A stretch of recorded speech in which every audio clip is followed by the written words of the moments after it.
Beloved brother, sister, and friends, greetings to all of you in the sweet name of Jesus Christ. How are you all? Hope you are all very well with the blessing of Lord Jesus Christ. பிரியமானவர்களே, இயேசு கிறிஸ்துவின் இணையற்ற நாமத்தில் நான் உங்களை வாழ்த்துகிறேன். எப்படி இருக்கீங்க? சௌக்கியமாக இருக்கீங்களா? மக்களுக்கு மக்களின் வாழ்க்கையின் விதிமுறைகளையும் நாட்டின் சட்டத்திட்டங்களையும் சம தர்மத்தையும் சமநீதியையும் ஒற்றுமையும் ஐக்கியத்தையும் நமது சமுதாயத்திற்கு முதலாக தமது ஊழியத்தின் மூலமாக கொண்டு வந்தவர் நம்முடைய அருள்நாதர் இயேசு கிறிஸ்து. அதற்காக நாம் அவருக்கு முதலாவதாக நன்றி செலுத்துவோம். நாம் அவருக்கு பிரியமுள்ள பிள்ளைகளாக இருக்க வேண்டும் என்று சொன்னால் வேதம் சொல்லுகிறது.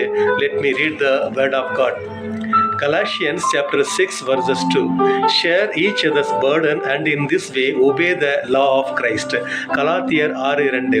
ஒருவர் பாரத்தை ஒருவர் சுமந்து இப்படியே கிறிஸ்துவனுடைய பிரமாணத்தை நிறைவேற்றுங்கள். கிறிஸ்துவுக்குள் பிரியமானவர்களே, தேவன் நம்மீது அன்பாக இருக்கிறது போலவே நாமும் ஒருவரோடு ஒருவர் அன்பாக இருப்போம்.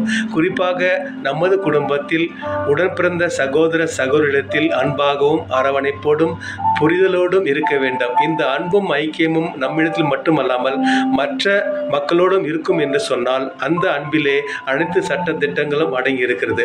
ஆகவே கிறிஸ்துவுக்கு பிரியமானவர்களே, இந்த நேரத்தில் 2 காரியங்களை குறித்து நாம் மனதில் பதிய வைத்துக் கொள்வோம். ஒன்று, நம்முடைய குடும்பத்தில் அன்பும் அரவணைப்பும் இருக்க வேண்டும். அடுத்து, நாடும் வீடும் செழிக்க வேண்டும் என்று சொன்னால் நம்முடைய பங்கும் அதிலே இருக்க வேண்டும். ஆகவே அன்பாய் இருப்போம், அனைவரையும் நேசிப்போம்.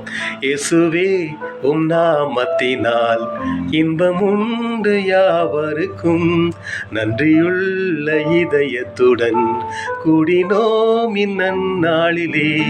எங்கள் தேவனே எங்கள் ராஜனே, எங்கள் தேவனே எங்கள் ராஜனே, என்றும் உம்மையே சேவிப்போம், நன்றியுள்ள சாட்சியாக உமக்கென்றும் ஜீவிப்போம்.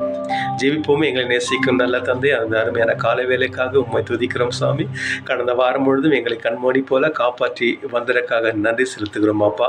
எங்களுடைய தேவைகளை நாங்கள் விண்ணப்பத்தின் மூலம் கேட்டபோது நீர் செய்த நன்மைகளுக்காக நன்றி செலுத்துகிறோம். இன்னும் ஏராளமான தேவைகள் சந்திக்காமல் இருக்கின்றன. ஆகவே இயேசுவே, இந்த நாளிலும் கூட நாங்கள் தொடர்ந்து ஊக்கமாக மனம் தளராமல் தொடர்ந்து ஜெபித்து எங்களுடைய தேவைகளை இந்த விண்ணப்பத்தின் மூலமாக கேட்டுக்கொள்ளும்படி தக்கதாக உமது பரிசுத்த ஆவியினால் எங்களுக்கு பலன் தர வேண்டும் என்று மன்னிடுகிறோம் சாமி.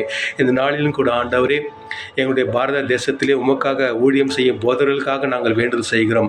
அவர்கள் தங்கள் ஊழியர்கள் செய்யும் போது நாட்டின் சட்டத்திற்கு ஆண்டவரே அவர்களுக்கு எந்த விதமான பாதிப்பும் ஏற்படாதவனும் அவர்கள் பாதுகாப்பாக தமது ஊழியங்களை செய்யத்தக்கதாக போதுமான சூழ்நிலையை அவர்களுக்கு நீர் உருவாக்கி தர வேண்டும் என்று மன்னிடுகிறோம் சாமி.